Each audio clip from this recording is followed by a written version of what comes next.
రాజకీయాల్లో మాటకు మాట ఉంటది. ఎవరు తక్కువ మాట అన్నారు, ఎవరు ఎక్కువ మాట అన్నారు, ఏది రైట్ ఏది రాంగ్ పక్కన పెడదాం. నెల్లూరు జిల్లాలో ఇంటి మీద పడి ధ్వంసం చేయడం అనే సంస్కృతే లేదు. మరి ఆ ఫ్యామిలీ యొక్క అభిమానులు పోయారంట.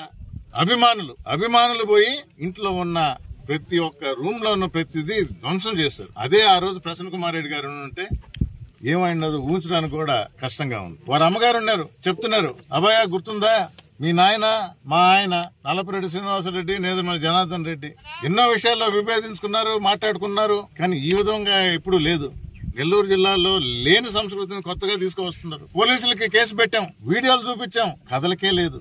ఇక్కడ మాత్రం గ్రీవియన్స్ లో ఒక వడ్డెర కులానికి సంబంధించిన వ్యక్తి మీద ఇస్తే ఆగమేఘాల మీద వచ్చేసి బతికున్న చెట్లని 500 చెట్లను చంపేశారు. అక్కడ మాత్రం దిక్కులేదు. ఆ ఫ్యామిలీ మీద ఒక జర్నలిస్ట్ రాశాడు అని మళ్ళా అభిమానులు ఆయన ఆఫీసు మీద పోయారు. అది కూడా మీరు చూశారు. జమీన్ రైతు మీద అభిమానులు ఏమంటున్నారు, బహిరంగంగా క్షమాపణ చెప్పాలని. మేము ఆ ఫ్యామిలీ యొక్క అభిమానులం. ఏ రాజ్యాంగం ఇది? ప్రతి ఒక్కరూ మూల్యం చెల్లించుకోక తప్పదు. కానీ నేను మొదటి నుంచి కోరుకునేది, ఆఫీసర్లుగా ఉన్న వాళ్ళు గాని, పోలీసులు గాని, మీరు ప్రజల కోసం ఉండారు, ప్రజల తరఫున పనిచేస్తున్నారు, వారికి అన్యాయం చేయొద్దు. పొలిటికల్ గా మీకుంటాయి ఇబ్బందులు. నేను ఇప్పుడు చెప్తుంటా, అధికారం ఉన్న పార్టీ తరఫున ఉన్న వ్యక్తులకి 4 ఎక్కువ పనులు చేసుకోండి, కానీ ప్రతిపక్షంలో ఉన్నవారి గాని ప్రజలకు గాని ఇబ్బంది పెట్టదు.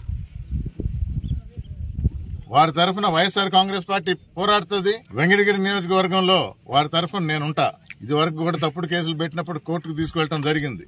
ఇక్కడ కూడా అదే పని చేస్తాం. మరొకసారి ఆఫీసర్లందరికీ విన్నవించుకుంటుందా, చేయగలిగితే న్యాయం చేయండి, లేదంటే ఆఫీసులో కూర్చోండి. అన్యాయం మాత్రం చేయొద్దు. రేపు దీనికి తగిన మూల్యం మీరు చెల్లించుకోవాల్సి వస్తుంది. 200 మంది పోలీసులు తీసుకువచ్చారంట. దేనికండి? గవర్నమెంట్ భూమి అన్నప్పుడు స్వాధీనం చేసుకోవట్టారు. చెట్లు ఎందుకు చంపారు? రైతన్నలు ఉసురు పోసుకుంటుంది ఈ ప్రభుత్వం. అది ఎప్పుడు జరిగేది. ఇది ఇంతటితో ఆగదు. ఈ పోరాటంలో మేము వైఎస్ఆర్ కాంగ్రెస్ పార్టీ, మరి ముఖ్యంగా నేను వెంకటగిరి నియోజకవర్గ ఇన్ఛార్జిగా ఈ ప్రజల తరఫున ఉంటానని మాటిస్తూ